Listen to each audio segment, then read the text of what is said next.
Hello everyone, কেমন আছেন আপনারা সবাই? Welcome back to another video. Last এপিসোডে আমরা দেখেছিলাম হানজান জিয়ার সাথে কন্টাক্ট স্টার্ট করে দিয়েছে, আর সাথে হানজান ওর ডিভাইন ইনসাইট স্কিলকেও অ্যাক্টিভেট করে দিচ্ছে, যাতে ও জিয়ার ডিভাইন এবিলিটিকে অ্যাক্টিভেট করতে পারে। জিয়া বলতেছিল, আমাকে এমনটা ফিল হচ্ছে আমার বডি থেকে অনেক ভয়ঙ্কর পাওয়ার বেরিয়ে বের হচ্ছে। যখন আমি অ্যাওয়েকনিং করেছিলাম তখন আমি এতটা পাওয়ার ফিল করিনি। এটা কি এখানে হানজানের সাথে কন্টাক্ট করার জন্য হচ্ছে নাকি? তারপর আমরা দেখতে পাই জিয়া ওইখানে ট্রান্সফর্ম হওয়া শুরু করে দিয়েছে, আর কিছুক্ষণের মধ্যে ও ট্রান্সফর্ম হয়ে ওর ওয়েপন ফর্মের মধ্যে চলে আসে, আর এটাই হচ্ছে ডিভাইন ওয়েপন ফুজিকিন। হানজান বলতেছিল, ফাইনালি আমি যেটা করতে চেয়েছিলাম ওইটাই হয়ে গেছে। আমি এখানে একটা ট্রিপল এস র্যাঙ্কের ওয়েপনের সাথে কন্টাক্ট করে ফেলেছি। সিস্টেম বলতেছিল, হোস্ট যে এখন ট্রিপল এস র্যাঙ্কে চলে এসেছে, আর এর ওয়েপন ফর্মের নাম হচ্ছে এনশিয়েন্ট ডিভাইন ওয়েপন ফুজিকিন। আর এর কাছে যে ডিভাইন এবিলিটি গুলো আছে ওটার নাম হলো সোয়ার্ড ওয়েলার আর গ্ল্যান্ড হার্ট। আর সাথে ফুজিকিনের কাছে 3 ধরনের স্কিল আছে। প্রথম স্কিলের নাম হলো ব্রেক থ্রু, আর দ্বিতীয় স্কিলের নাম হলো ক্লিয়ার দি মাইন্ড, আর 3 নাম্বার স্কিলের নাম হলো ড্রাগন সরিং। এইসব স্কিল দেখার পর হানজাং একেবারে অবাক হয়ে গেছিল, কারণ হানজাং কখনো এটা ভাবতে পারেনি যে একটা ট্রিপল এস র্যাঙ্কের কন্টাক্ট এতটা পাওয়ারফুল হতে পারবে। এই সোল কন্টাক্টটা করার কারণে হানজানের কাছে 3 ধরনের এবিলিটি আসছে। এই সোল কন্টাক্টটা করার কারণে হানজানের কাছে একটা কিলিং টাইপ এবিলিটি, একটা হিলিং টাইপ এবিলিটি আর একটা সাপোর্ট টাইপ এবিলিটি চলে এসেছে। তার মানে হচ্ছে এটা এমন একটা ওয়েপন যার কোনো উইকনেস নাই, আর এর ফলে আমার কোনো অপোনেন্টের সাথে ফাইট করতে কোনো সমস্যাই হবে না। সত্যি এখানে তারা সবাই একদম বোকা যে জিয়াকে ওরা এত কম ভেবেছে, আর খুব তাড়াতাড়ি ওরা জানতে পারে যাবে যে জিয়া কতটা পাওয়ারফুল। ওইখানে আমরা দেখতে পাই জিয়া অবাক হয়ে ভাবতেছিল, এটা তো অনেক অদ্ভুত ব্যাপার, আমি কিছুক্ষণের মধ্যে ই র্যাঙ্ক থেকে ট্রিপল এস র্যাঙ্কে চলে এসেছি। আমি আমার লাইফে কখনো এটা ভাবতে পারিনি যে আমি একটা ট্রিপল এস র্যাঙ্কের ওয়েপন হবো। তারপর ও হানজানকে জড়িয়ে ধরে বলতেছিল, হানজান তোমাকে অনেক অনেক ধন্যবাদ। আমি ভেবেছিলাম আমি আমার লাইফে কিছুই করতে পারবো না, কিন্তু আমি তোমার সাথে কন্টাক্ট করার কারণে অনেক পাওয়ারফুল হয়েছি। হানজান বলতেছিল যে এটা কোনো বড় ব্যাপার নয়, কারণ তোমার সাথে কন্টাক্ট করার পর আমারও কিছু ফায়দা হয়েছে। ওইখানে আমরা দেখতে পাই মিস্টার জাও আর জিয়ামি ওইখান থেকে চলে যাচ্ছিল।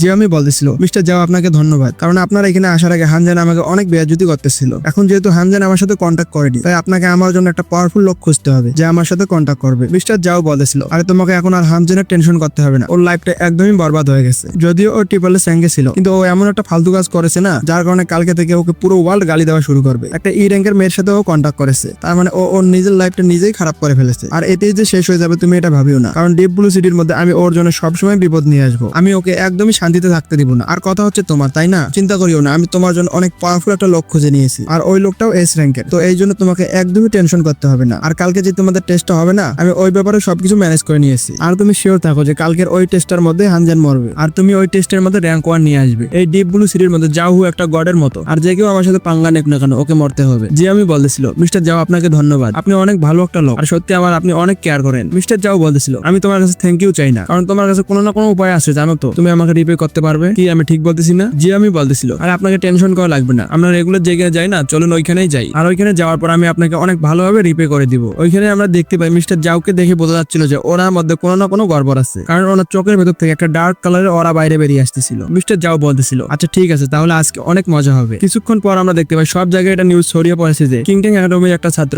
ট্রিপল এস র্যাঙ্কের ট্যালেন্ট অ্যাওয়েকনিং করেছে, কিন্তু একটা দুর্বল মেয়ের ভালোবাসার চক করে পড়ে ও একটা ই র্যাঙ্কের মেয়ের সাথে কন্টাক্ট করেছে। সিটির মধ্যে অনেক বড় বড় লোকের কথা অনুযায়ী এত পাওয়ার হয়ে কি লাভ যদি ও নিজের লাইফটা নিজেই ধ্বংস করে ফেলে? ওদের মতো এই ধরনের বলদ লোকের এই শহরে থাকাটা একদমই উচিত নয়। একে সিটি থেকে বাইরে বের করে দাও, আর এর উপরে কিংটেং একাডেমির একটা রিসোর্সও ওয়েস্ট করা উচিত হবে না। আর এখানে এক জায়গায় এই নিউজটাও আসতেছে যে আমরা যখন জাউকে জিজ্ঞেস করেছিলাম যে এখানে কি হয়েছে, তখন এই ব্যাপারে ও কোনো কমেন্ট করাতেই নিষেধ করে দিয়েছে। এখানে আমরা এটা জেনে অবাক হচ্ছে যে এত পাওয়ারফুল লোক থাকা সত্ত্বেও ওই ছেলেটা ই র্যাঙ্কের একটা মেয়ের সাথে কিভাবে কন্টাক্ট করলো? এদেরকে কি ওই ছেলেটার দায়িত্ব নেওয়া উচিত ছিল না? আর তাছাড়া ওর কাছে ট্রিপল এস র্যাঙ্কের ট্যালেন্ট ছিল, আর তাই ও আমাদের এই ওয়ার্ল্ডের জন্য অনেক বড় একটা সম্পদ। ওইখানে আমরা দেখতে পাই সবগুলো লোক বলতেছিল, এই শালাকে তাড়াতাড়ি স্কুল থেকে বের করে দাও, আমাদের উপরে এর উপরে একটা রিসোর্সও খরচ করা একদমই ওয়েস্ট হয়ে যাবে, কারণ এর কাছে অনেক ভালো ট্যালেন্ট ছিল, আর ট্রিপল এস র্যাঙ্কের ট্যালেন্ট দিয়ে এ আমাদের অনেক বড় একটা জায়গা জমি দখলে নিয়ে দিতে পারতো। এটাও হতে পারতো যে আমরা ওই মনস্টারদের কাছ থেকে আমাদের হেরে যাওয়া জায়গাগুলো ফিরিয়ে আনতে পারতাম, কিন্তু একটা মেয়ের জন্য এ সবকিছুই বরবাদ করে ফেলেছে। তো আমরা একে জীবিত গানে রেখেছি, একে তাড়াতাড়ি মেরে ফেলো। ওইখানে আমরা দেখতে পাই মিস্টার জাও বলতেছিল, এটা তো অনেক ভালো ব্যাপার যে আমি এই লোকেদেরকে হানজানের ব্যাপারে খারাপ খারাপ কথা বলার জন্য টাকা দিয়েছিলাম, আর দেখে মনে হচ্ছে এরা অনেক ভালোভাবে কাজ করতেছে, কারণ এটা দেখে ক্লিয়ারলি বোঝা যাচ্ছে যে এই ওয়ার্ল্ডের লোকেরা হানজানকে অনেক ঘৃণা করতেছে, আর হানজান যদি ওদের সামনে আসে তাহলে ওরা নিশ্চয়ই হানজানকে মেরে ফেলবে, আর এইভাবে আমার কাজও হয়ে যাবে, আর আমাকে কিছু করতেও হবে না। আর ওইখানে আমরা দেখতে পাই মিস্টার জাও জিওমিকে ওর কলাটা খাওয়াচ্ছিল।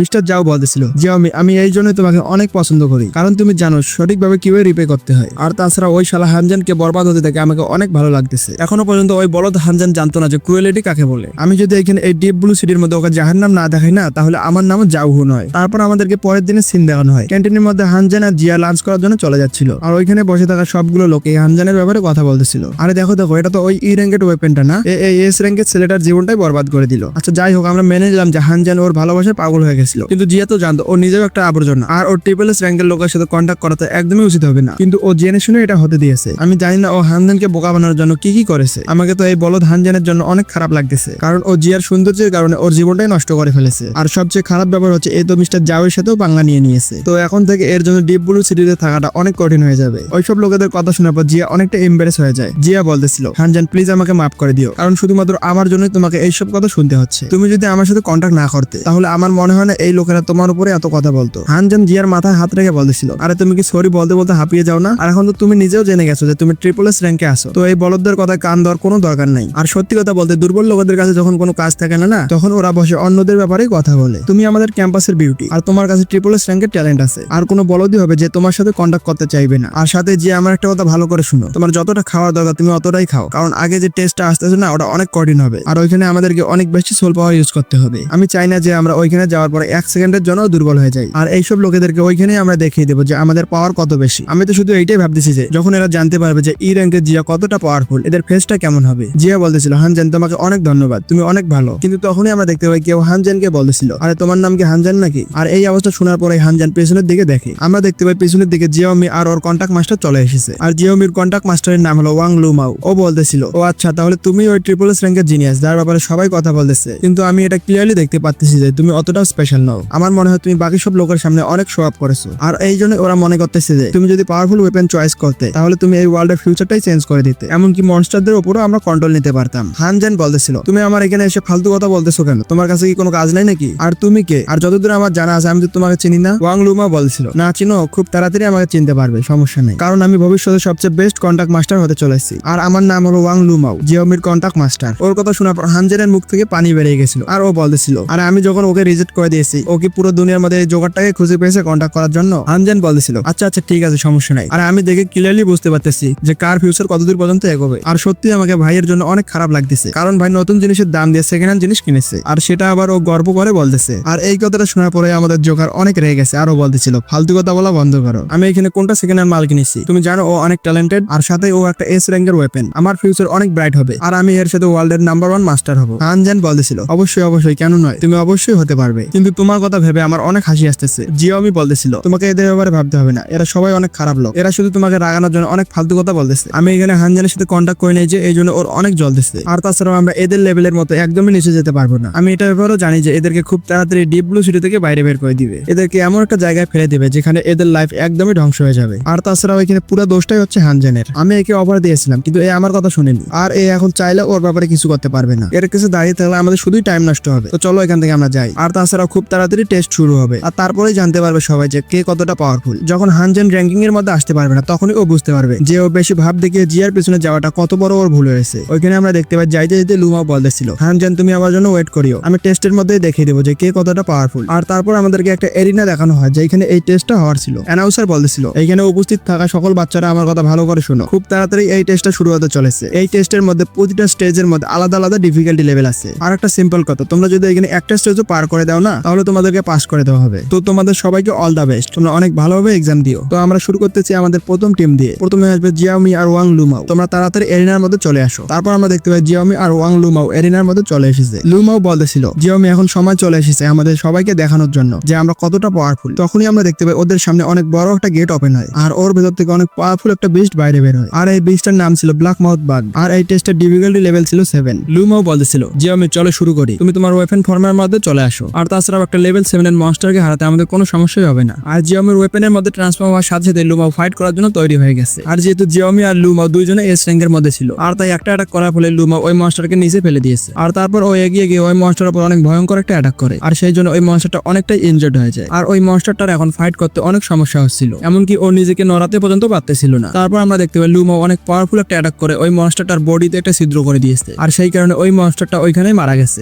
আর এটা দেখার পর সবাই অবাক হয়ে গেছে। ওইখানে থাকা লোকেরা বলতেছিল, সত্যি একটা এস র্যাঙ্কের মাস্টার যদি একটা এস র্যাঙ্কের ওয়েপেন পায় তাহলে ওই টিমটা অনেক ভয়ঙ্কর হয়ে যায়। তোমরা দেখেছো একটা লেভেল 7 এর মনস্টারকে এরা কত ইজিলি হারিয়ে দিয়েছে, শুধুমাত্র কয়েকটা অ্যাটাকের মধ্যেই ওই স্পেয়ারটা এত মোটা একটা স্কিনকেও ছিদ্র করে দিয়েছে।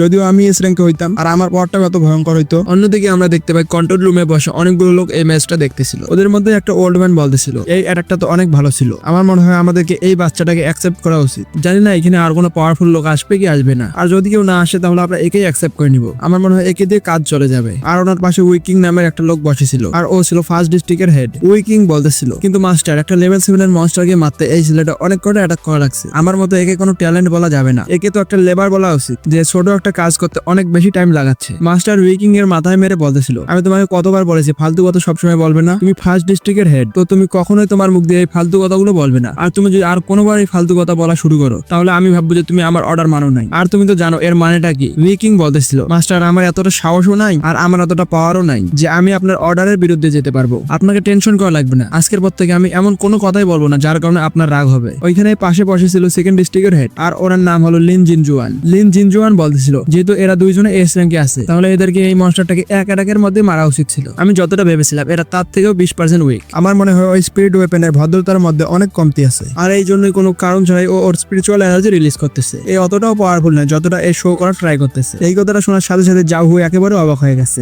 জাউহু বলতেছিল, আপনাদেরকে টেনশন করতে হবে না, এ অনেক তাড়াতাড়ি অনেক পাওয়ারফুল হবে আর এ অনেক উন্নতি করবে। আমার মনে হয় আমি জিওমিকে এত ভালোভাবে শিখাইতে পারিনি, আর এই জন্য ও মনে হয় এত ভুল করতেছে। আপনাদেরকে টেনশন করতে হবে না, আমি এটা নিয়ে অনেক ভালোভাবে কাজ করব। ওইখানে আমরা দেখতে পাই অ্যানাউন্সার বলতেছিল, আপনারা এখানে লেভেল 7 এর একটা মনস্টারকে হারিয়ে এই টেস্টটাকে পাস করেছেন, আর সাথে আপনারা কিংডম একাডেমির আগের করা রেকর্ডকেও ভেঙে ফেলেছে, আর যেটা ছিল লেভেল 6 এর মনস্টারকে হারানোর। সত্যি তোমরা একজন এস র্যাঙ্ক হওয়ার যোগ্য। সত্যি হানজান কত বড় একটা বোকা যে এত পাওয়ারফুল একটা এস র্যাঙ্কের ওয়েপেন ছেড়ে দিয়ে একটা ই র্যাঙ্কের ওয়েপেনের সাথে কন্ট্যাক্ট করেছে। আমি ওর চেহারাটা দেখতে চাই যে ও এইসব দেখার পর ও কিভাবে রিয়েক্ট করতেছে। সত্যি ও মনে হয় অনেক আফসোস করতেছে। ওইখানে আমরা দেখতে পাই অন্য ছেলেটা বলতেছিল, আরে তোমাকে টেনশন করা লাগবে না, এরপরে হানজানের পালা। যখন ট্রিপল এস র্যাঙ্কে থাকার পরে এতগুলো লোকের সামনে ওর বেয়াজ্জতি হবে তখনই ও বুঝতে পারবে যে ওকে জিওমিকে চয়েস করা উচিত ছিল। টিচার বলতেছিল, সবাই ফালতু কথা বলা বন্ধ করো, আমি এবার নেক্সট টিমকে ডাকতেছি। নেক্সট টিমের মধ্যেও একটা ছেলে অনেক পাওয়ারফুল আছে কিন্তু একটা উইক ওয়েপেনের সাথে কন্ট্যাক্ট করেছে। তো চলো আমরা দেখি এই টিমটা কিভাবে পারফর্ম করে। হানজান আর জিয়া ইউবেই, তোমরা দুইজনে স্টেজের মধ্যে চলে আসো, কারণ এবার তোমাদের দুইজনের টেস্ট দেওয়ার পালা। তারপর আমরা দেখতে পাই হানজান আর জিয়া দুইজনই ওই দরজাটার সামনে গিয়ে দাঁড়িয়ে গেছে, কিন্তু ওইখানে হঠাৎ কিছু দেখার পর হানজান একেবারেই অবাক হয়ে গেছে, কারণ আমরা দেখতে পাই ওদের সামনে অনেকগুলো মনস্টার চলে এসেছে। ওইখানে লেভেল 1 এর পুরো 10টা মনস্টার ছিল। এটা দেখার পরে হানজান বলতেছিল, আর এখানে 10টা বাগস কি করতেছে? এটার মানে তো একদমই ক্লিয়ার যে আমাদের সাথে চিটিং করা হচ্ছে।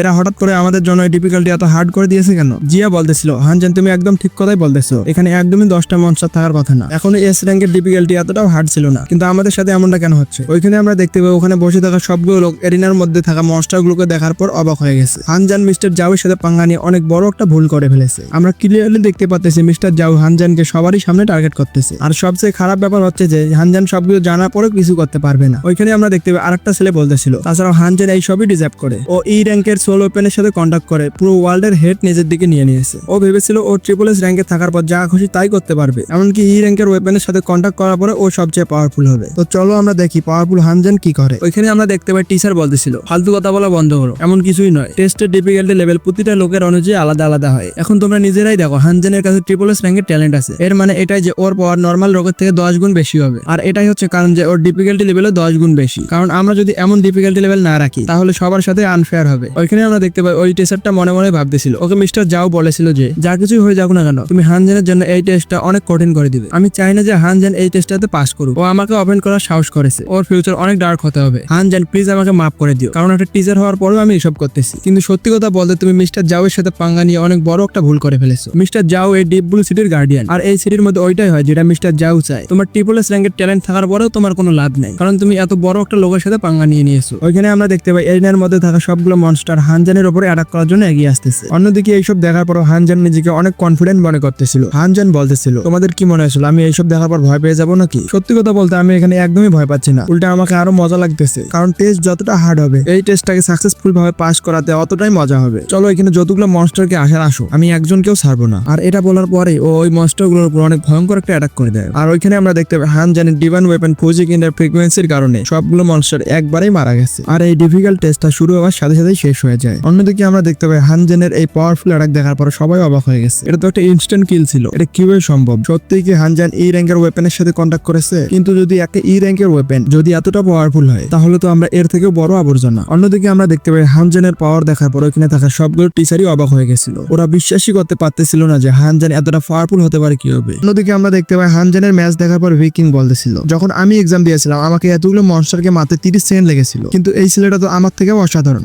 এই কাজটা 1 সেকেন্ডের মধ্যে করে ফেলেছে। আমার মনে হয় আমাদেরকে এইখানে আসাটা একদমই ওয়েস্ট হয়নি। এটাও হতে পারে যে আমরা অনেক ভালো একটা ট্যালেন্ট পাবো। তো এরপর কি হয় আমরা দেখবো নেক্সট এপিসোডে। ভিডিও ভালো লাগলে ভিডিওকে লাইক করে চ্যানেলকে সাবস্ক্রাইব করে দিও। Thank you.